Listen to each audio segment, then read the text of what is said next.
Thank you. So as you can see, we're going to talk about the science and art of clinical medicine because it's STEAM week.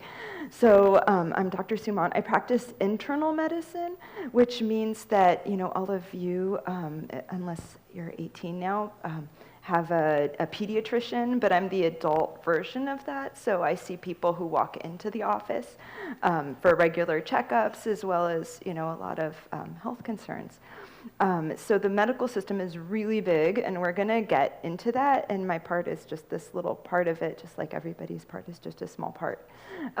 So that hopefully puts it in context for you.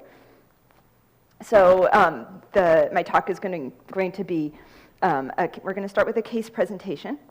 Then I'll go over sort of how I got here, my biography, a little more about careers, if you guys are all excited about it and are looking for a career in medicine. And then we're going to do stupid human tricks because science is fun, especially biology. Okay. So to explain what a case presentation is, because I know it sounds really obvious, but when you go into clinical medicine, you have to, you always have a patient, it's all about the patient, and you have to explain why the patient came in, what the history is. And so we do this in a format, and the format's always the same. We go over, age, gender, past medical history, what brought them to the hospital or to your office, pertinent findings on physical exam, pertinent labs, and then your assessment and plan. We're always talking about what's the differential diagnosis, because we don't want to miss things, right? So you have to think, like, what are all the problems that could possibly explain these symptoms, because people are really complex, and that's part of the art of medicine. So I decided we're going to start with a case presentation. Michael was my patient. He was a 45-year-old male with a past medical history significant for colon cancer 6 years prior. I've been actually in practice for 17 years now, and I saw him through, that harrowing experience. He was treated with surgery and chemotherapy, and he was now in remission for the past 4 years, so actually doing really wonderful. He had hypertension, new onset diabetes. His wife, who is also my patient, I don't know why I wrote this in second person, recently mentioned that Michael's drinking had increased to the point that she moved out with the children to their second home in Reading, and she now limits her visits to him because it is such a toxic relationship because of the drinking. His most recent labs showed a normal blood count. That's the CBC. We're going to talk about that later. And chemistries. That's the sort of the salt, the minerals in your body. And then the exception of the elevated sugar. Glucose is the technical term for sugar that indicates his diabetes. Okay. Michael's wife went in and checked on him the weekend prior. She found him on the ground in the living room with blood all over the bathroom and the living room floor. She called the paramedics, who found multiple beer cans throughout the apartment. Okay, so here's actually the diagnosis. We're not going through the differential diagnosis because this is definitely the diagnosis. So Michael was drinking too much. The liver's an amazing regenerative organ, and so the liver, even when you're injuring it, is constantly trying to regenerate itself. So it's pretty bad when the liver has to create a lot of fibrous tissue to sort of try and restructure because you've damaged it that much with alcohol. But that's what's going on in this liver. It's called cirrhosis is the medical term for it. And then the body is an amazing thing that tries to work around problems. And so in this case, because the blood and the liver filters blood, it does a lot of amazing things. It makes the bile, which is, I have a pointer, in the gallbladder down here. So the liver makes the bile, sticks it in the gallbladder so that you can emulsify fat. Liver also spits out sugar. Liver detoxifies a lot of different substances that you take in and helps you absorb nutrition that way. So the liver does great things. When you have to bypass your liver, you make these esophageal varices. So these are veins trying to get the blood flow that usually goes through the liver around the liver. And then when these veins have a lot of pressure in them, they can burst. And that, of course, is deadly. So on to my biography. So you got a little bit of it, but I actually put the nuts and bolts here for you. I know it's probably too small, so don't worry. I'm going to read off the sort of what I find more interesting on here. So, so starting just with the grades, because I know you guys think about your grades a lot. If you'll notice, my high school grades are not on here because the truth is my high school grades didn't count for getting where I am in life, right? Because once I got into college, the high school grades didn't count at all. So I didn't bother putting them on here. So all you guys who are like really, really worried about your high school grades, maybe think a little bit less about them. I went to Berkeley, and so these grades here, there were some hard courses there. You can see some C, C+, Bs, particularly in organic chemistry, and I'm going to get into that. And then my MCAT scores, I took the exam twice. The second time, I did 2 to 3 points higher. I did one of the study prep courses, and those work because studying for a test actually works, and it's, you can learn to pass a test. And then I wanted to point out extracurriculars, research, and volunteer work. Different colleges look at that a lot, actually, and it's really good to try lots of different things. When I was where you guys are now, I stumbled into an internship at NASA and did some science there. That was a great experience. I learned that sometimes sitting at a lab bench doing research is a little boring, especially when you're the lowest person on the totem pole, because you're just repeating the experiment multiple times to see what happens, right? But I had amazing mentorship where I met other people at different colleges and learned what that was going to be like, especially going into the sciences.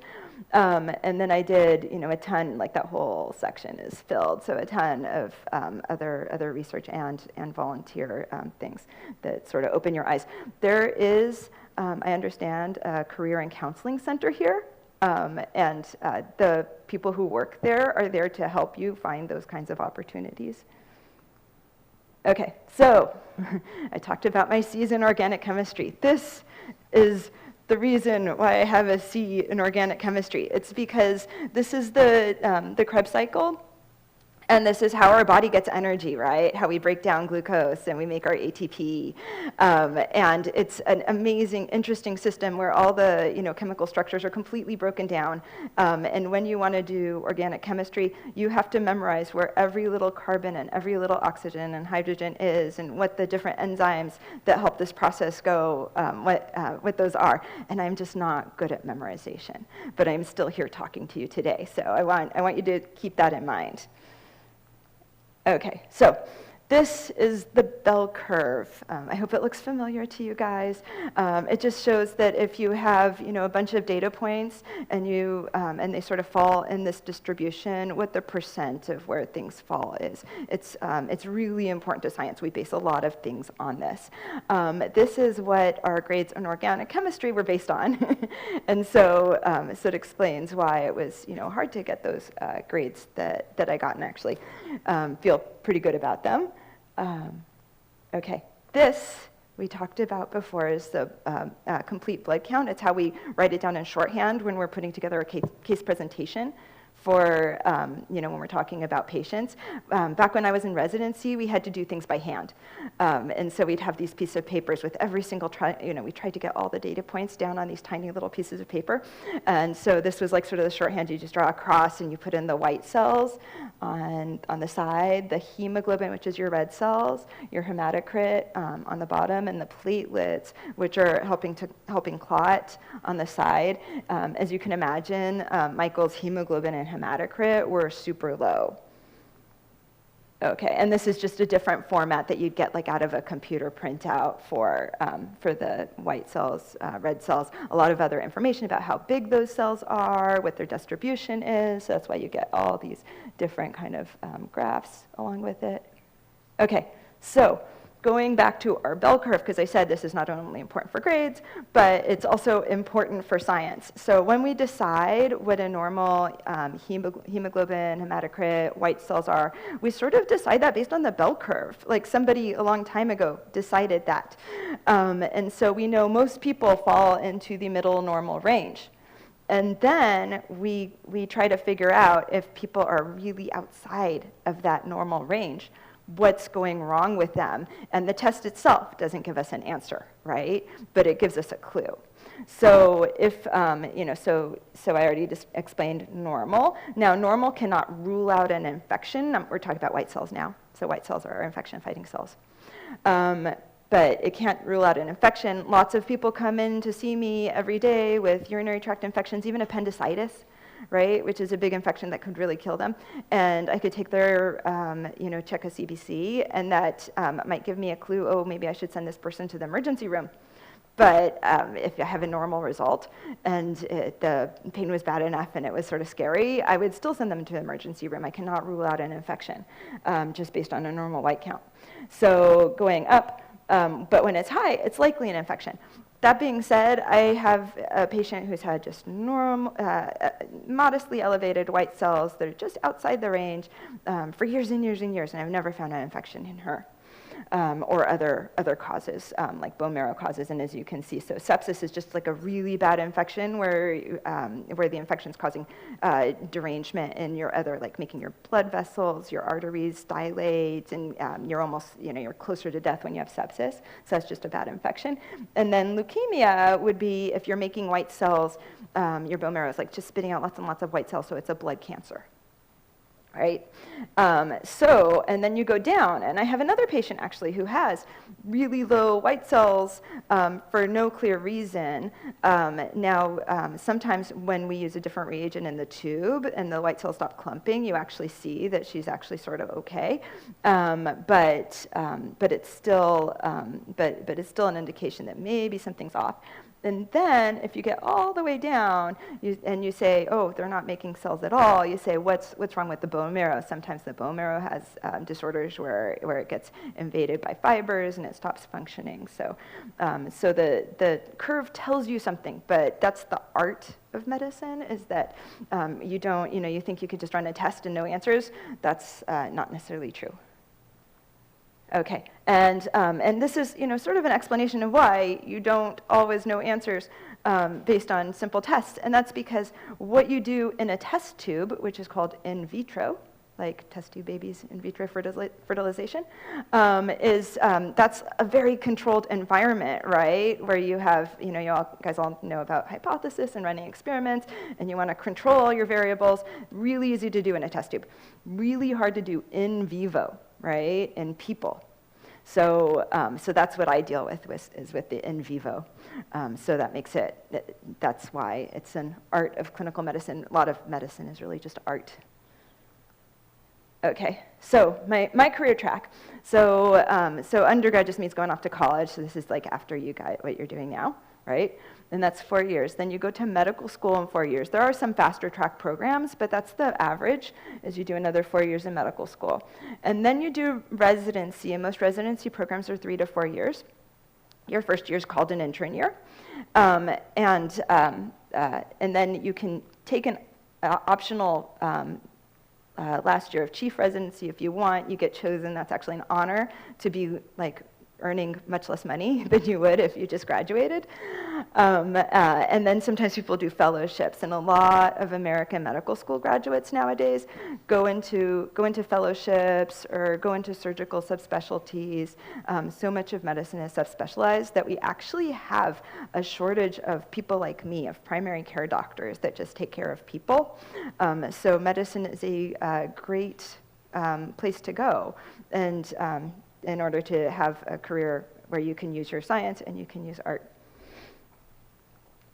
Okay, and there are many different medical professionals. So I talked a little bit about different types of doctors already, but this is sort of a spectrum, and it's probably actually missing a lot of people in there that run the hospital. But we start with my medical assistant, which is like a training program that you can do pretty quickly after high school, and they're the people that take vitals, make phone calls. They call a lot of pharmacies. They call other departments. departments, but they also interact with the patients a lot, so they still get a lot of, what I enjoy especially about medicine, which is working with people. And the patient care technicians are sort of like that, and the nursing assistants in the hospital are like that on the hospital side. You have EMT and paramedics that work in ambulances, and then you get into nursing, where it is a much shorter program and you get to learn a lot of science, but you're actually working more with the patient. The nurses take the orders from the doctor and do what the doctor tells them to, but they also double check on side effects of medications, make sure they're giving the right medicines. So they're really the hands-on people in the hospitals and also on the in medical buildings like I work, the outpatient medical building. And physician assistants have a shorter course, but actually get to do a lot of the functions of what the doctor does. They usually go to a department and continue to specialize just in a small area. So like they can do orthopedics, but they're not doing the surgeries. They're mostly doing the pre-ops and the checking on people after operations too. And then pharmacy is actually an area where more people are going into, and we're hiring a lot more from.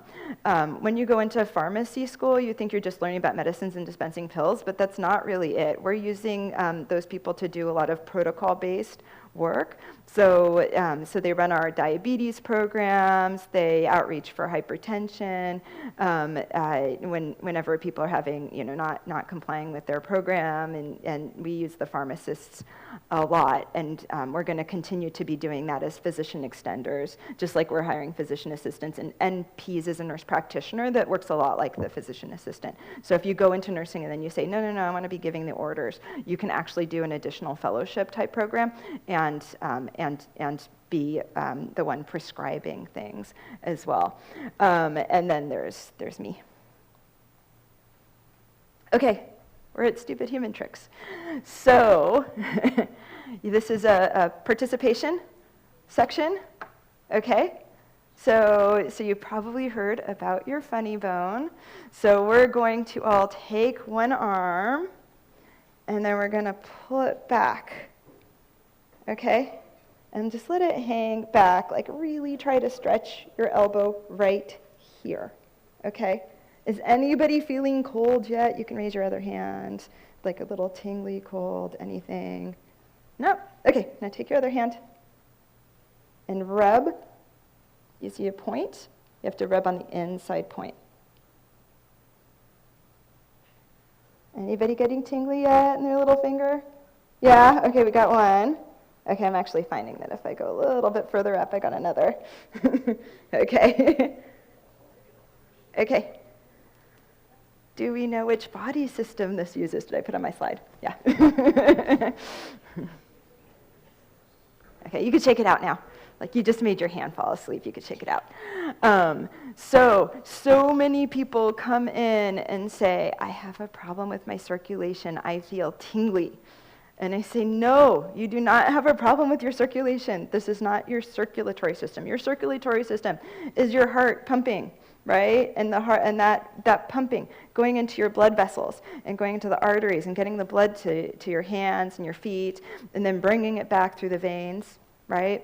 So this is not a problem with your circulatory system. We did not cut off your arteries or your veins. What we did was we pressed on your nerve, and this is one of the nerves that are closest to the surface, right? But you have lots of nerves other places, and nerves going throughout, like as extensive as your circulatory system. And so this is your nervous system. You have managed to irritate your nervous system enough to make your hand fall asleep. Oops. Okay, next, who's seen this before? This is called dermatographism. Do you have it? No, okay, so 2 to 5% of people have this condition. So we're not going to be able to recreate this condition, but we can do something very, very similar. So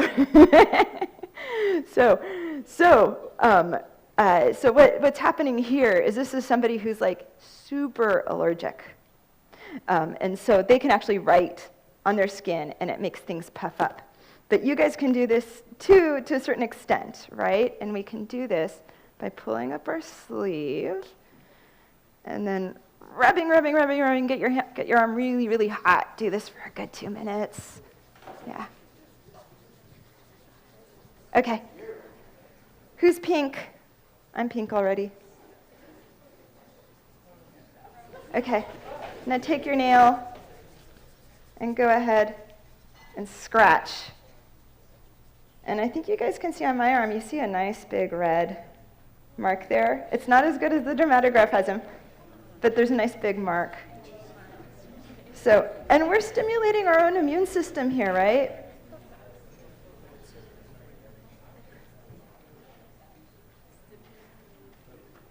If you don't get it, you didn't scratch hard enough, okay? So you're stimulating your own immune system. So the body is constantly, like we learned about with Michael, the body is constantly trying to heal itself and to protect itself. When you're injuring your body tries to repair it by releasing histamine, mast cells, all the immune system, all those white cells try to come in and heal itself. Okay, last one is not a participation one, and let's see if it works. Okay, and it says, don't try this at home, don't try this here or at home. Okay. And it is cool if the volume doesn't work. Practice, physicians witness syncope only on rare occasions, so that many phenomena remain unnoticed. This video demonstrates the clinical features of syncope, which we studied in 56 healthy volunteers. Syncope may be safely and effectively induced by a sequence of hyperventilation while squatting, rapid rising, and a Valsalva maneuver.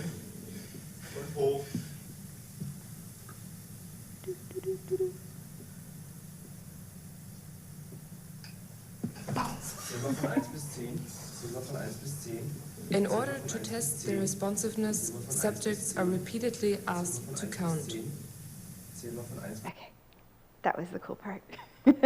Okay, so don't do this. Nobody wants you to do this, but this is your circulatory system, right? This is the blood not getting to your brain.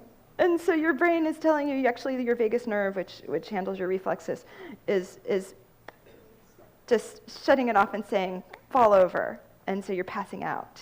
And you can just, and lots of people can pass out when they see blood or, obviously heat exhaustion.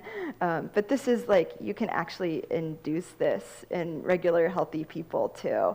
So that's sort of cool and interesting, but do not do it. Okay. So in summary, so a career in medicine is attainable. There are many ways to get into the medical field, and it's fun. There's art and science. It's a long haul, but be inspired. Okay, and questions?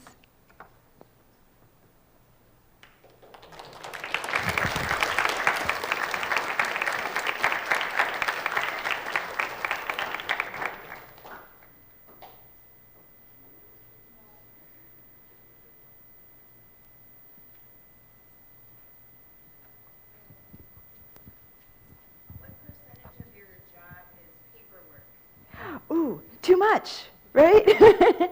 So next month, they're supposed to, so we have to chart everything, right? Because you want to get that history, right? We did the case presentation. You want to find out, okay, what brought this person here?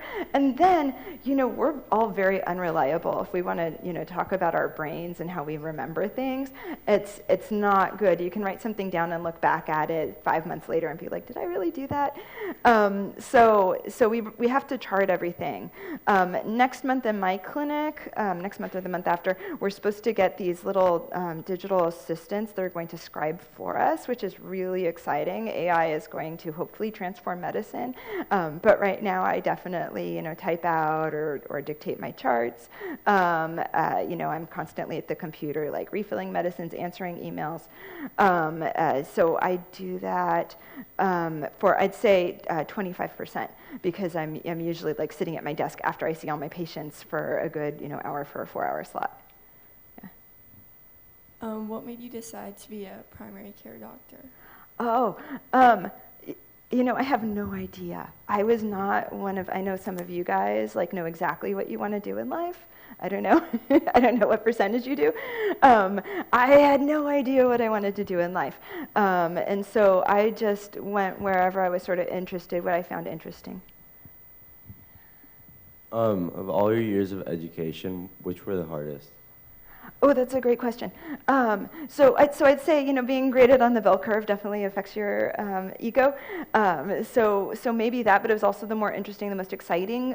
But if you have a really strong foundation in biology, once you get to actual medical school where they're trying to teach you these things, I took physiology, some elective courses in my college days too. So physiology, anatomy, I loved there. So by the time I got to medical school, it was a lot of repeat. So getting through medical school isn't the hardest thing. Yeah. Would you say that the medical field is really competitive to land a job for? If you go into primary care, like I said, there's a shortage, right? So primary care, nursing shortages. But there are more people going into pharmacy, so there won't be as many shortages there. But like I said, we're really just hiring them up because they can be easily utilized as physician extenders. So no, it's you will, if you're interested and you're interested in doing the day-to-day work of taking care of patients, you will easily find a job.